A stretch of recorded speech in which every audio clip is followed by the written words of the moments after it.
हरे कृष्णा। महाभारत में जरासंध का कथा आता है। मगध का राजा था बृहद्रथ। बृहद्रथ को कोई संतान नहीं था। तो एक बार ये बृहद्रथ एक ऋषि के पास गया। ऋषि के पास जाकर अपना दुख को प्रकट किया। ऋषि से कहा, मुझे एक भी संतान नहीं है, तो मुझे संतान चाहिए। बृहद्रथ ने ऋषि का बहुत सेवा किया। ऋषि प्रसन्न हो गया बृहद्रथ के ऊपर और आशीर्वाद दिया कि तुमको संतान जरूर होगा। ऋषि ने एक फल दिया। बृहद्रथ को कहा, अपनी पत्नी को खिला दो। बृहद्रथ का 2 पत्नियां थी। उस फल को 2 टुकड़े किया, आधा आधा। दोनों पत्नियों को आधा आधा खिला दिया। समय के साथ पत्नियां पुत्र का जन्म दिया, तो आधा आधा जन्म हुआ। बृहद्रथ उस आधा आधा बच्चे को लेकर जंगल में फेंक दिया। जरा नामक राक्षसी जंगल में घूम रही थी। इस बच्चों के ऊपर नजर पड़ा। जरा नामक राक्षसी को आसुरी विद्या पता था, तांत्रिक विद्या। तांत्रिक विद्या के द्वारा उस बच्चों को जोड़ना शुरू किया। दोनों बच्चे को, आधे आधे बच्चे को संधि किया और तांत्रिक विद्या के द्वारा जोड़ दिया। और उस बच्चों का नाम, जरा राक्षसी का नाम से जरा और संधि किया, इसके लिए जरासंध। तो ये जरासंध का ऐसा जन्म हुआ था। और उसको आशीर्वाद मिला था, इस संसार में उसको कोई नहीं मार सकता है। जरासंध का जन्म का रहस्य है और उसका मृत्यु का भी राज है। ये मृत्यु का राज केवल द्वारिकाधीश भगवान श्री कृष्ण को ही पता था। जरासंध कैसा भगवान का शत्रु हो गया था।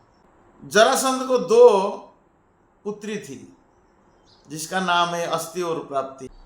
जरासंध ने कंस के साथ विवाह कराया था। तो भगवान कृष्ण ने कंस का जब वध कर दिया, तो ये दोनों विधवा हो गई। ये दोनों रोते रोते अपने पिताजी के पास पहुंच गए।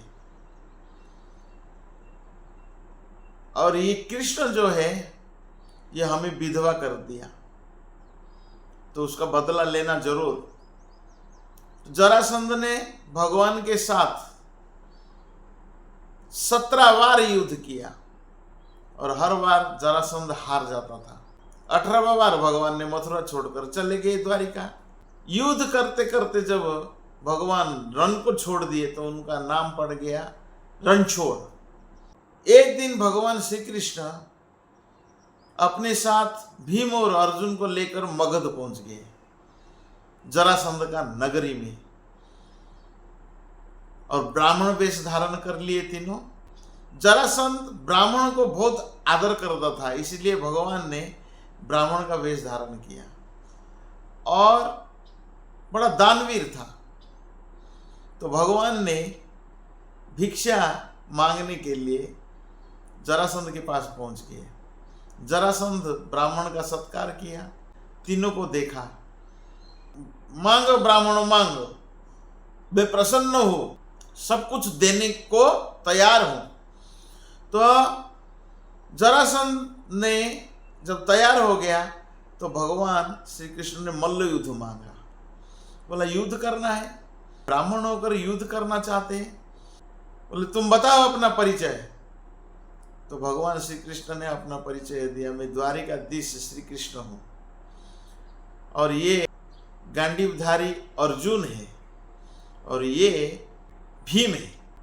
तो जरासंध ने इनकार कर दिया भगवान श्री कृष्ण से और अर्जुन से युद्ध करने के लिए, और भीम को चुन लिया। अभी मृत्यु का राज तो पता है, भगवान श्री कृष्ण को जरासंध कैसा मरेगा। तो फिर मल्ल युद्ध प्रारंभ हो गया। भीम ने युद्ध किया, युद्ध करते करते जरासंध को चीर कर फेंक देता था, 2 टुकड़ा करके फेंक देता था, लेकिन आपस दोनों जुड़ जाता था और फिर जरासंध जिंदा हो जाता था, फिर से युद्ध करता था। तो भगवान ने एक तिनका लिया हाथ में और भीम को इशारा किया, तिनका को ऐसा चीरा, 2 टुकड़ा हुआ, दोनों विपरीत दिशा में फेंक दिया। भीम समझ गया, अब जरासंध को चीरा, 2 टुकड़ा किया और दोनों को विपरीत दिशा में फेंक दिया, फिर जुड़ नहीं पाया। तो इस प्रकार जरासंध का मृत्यु हो गया। तो मृत्यु का राज भगवान श्री कृष्ण को पता था। जरासंध ने 100 राजाओं को बंदी बनाकर रखा था। कोई 86 राजा कहता है, कोई 100 राजा कहता है। तो ये राजाओं को भगवान ने मुक्त कर दिया।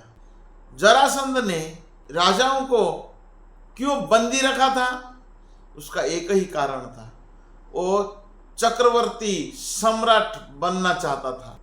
तो जरासंध ने एक यज्ञ कर रहा था और ये सारे राजाओं को उस यज्ञ में बलिदान देना चाहता था। मेरा यज्ञ संपूर्ण हो जाएगा तो मैं चक्रवर्ती सम्राट बनूंगा, सारा पृथ्वी पर मेरी राज होगा। भगवान ने जरासंध का वध किया और सारे राजाओं को मुक्त कर दिया। भगवान ने क्यों गधा का पैर पकड़ा था, ये लोक कथा है, कहीं हम महाभारत में पढ़े नहीं है, महाभारत में नहीं है। भगवान को कोई जरूरत है गधे का पैर पकड़ना, कोई जरूरत नहीं है, लोक कथा है, इसका कोई सच नहीं है, तो इसको नहीं मानना चाहिए। भगवान को सभी का राज पता है, जरासंध का मृत्यु का ही राज पता था ऐसा नहीं, भगवान को सभी का मृत्यु का राज क्या है भगवान को पता है। वो अंतर्यामी है, अंतर्यामी को सब कुछ पता रहता है। जीवात्मा को केवल भगवान का भजन करना चाहिए, भगवान का नाम का स्मरण करना चाहिए। हरे कृष्णा कृष्णा कृष्णा हरे हरे, हरे राम राम राम हरे हरे।